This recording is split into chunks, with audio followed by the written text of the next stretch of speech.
didn't feel very good this day, but I felt like I should vlog. I wasn't in the mood to talk, but I needed to finish getting my house together, and I told myself I was going to vlog the process.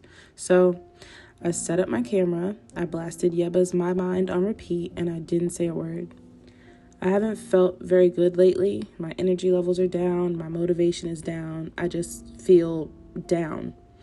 It wouldn't be fair to the people who have helped me these last couple months to say I don't have any help, but at times it felt that way. Not because I didn't have help, but I don't feel support from certain people I thought would always support, help, and check in on me. Let's run back the last 6 or so months. First, my car broke down, and it was the catalytic converter. And apparently, those can melt, but I got that fixed. Then, about a month later, my car breaks down again. This time, I need a new engine. We got a second opinion, and they agreed that I needed a new engine. So, I sent my Sylvester off to get fixed. They had him for about a month, and he was as good as new when I got him back. And yes, this new to me engine is under warranty.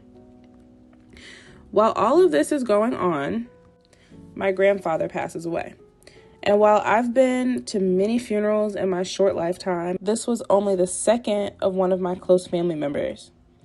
I could go on forever with a list of people who could have gone instead, but you shouldn't say that, I guess. It's just not fair how the sweetest people leave us early while evil seems to hang around forever. Then, after spending a lovely Christmas with my family, I came home to water shooting out of my wall. I didn't know burst water pipes could be so dramatic. I had to rip up my floors and replace them, fix damage to the walls, and repaint. And while this is going on, I go to get in my car one day and it doesn't start. Talk about over it. This time, I needed a battery.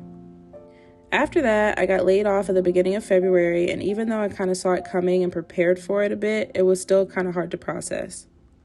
And to put the cherry on top, I feel like I'm losing my friends.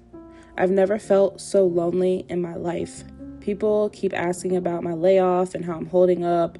And when it comes to the actual layoff, I'm fine. I didn't really like the job anyway.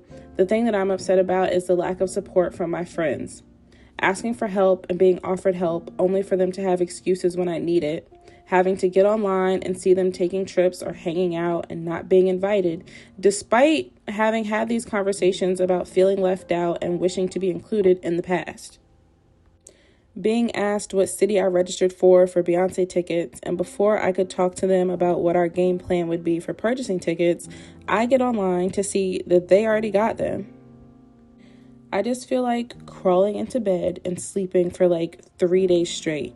But I've learned that when you're wishing for things, you have to be specific. The universe will turn around and be like, 3 days, bet. And next thing you know, you got in a car accident and been in a coma for 3 days. Like that's not at all what I meant. I was speaking to someone on how I felt about my friend's situation, and he suggested I straight up ask them what's going on and be direct about it. Even though I felt like I was direct all the other times I brought it up, I figured it couldn't hurt to try one last time. So I asked them to hang out, different days, different occasions, so I could speak to them one-on-one. They both agreed to the plans, only to cancel later with what felt like to me bullshit excuses. One of them at least offered to reschedule, but this was my last effort. I could have waited until I felt better to get on camera and talk and vlog, but I don't know when that'll be. So I switched things up a bit. To end on a positive note, the last 6 months or so have also included multiple trips to New York, getting to witness my cousins see my brother again for the first time in years, a hilarious surprise visit to see my grandfather just weeks before he passed away, Broadway shows, FaceTiming and building new friendships, a really fun and fancy Galentine's dinner, restarting the process of making my house feel like a home, meeting someone who in less than a month has offered me more help and support than I could have ever imagined. I mean, he offered his help, and when I said that I needed it, he responded, "Cool, I'll be there in 30 minutes." So while I am still a bit sad and feeling lonely, new friendships and new relationships are blooming, a new home is being created, a new job is on the horizon, and I feel like I'm stepping into a new life.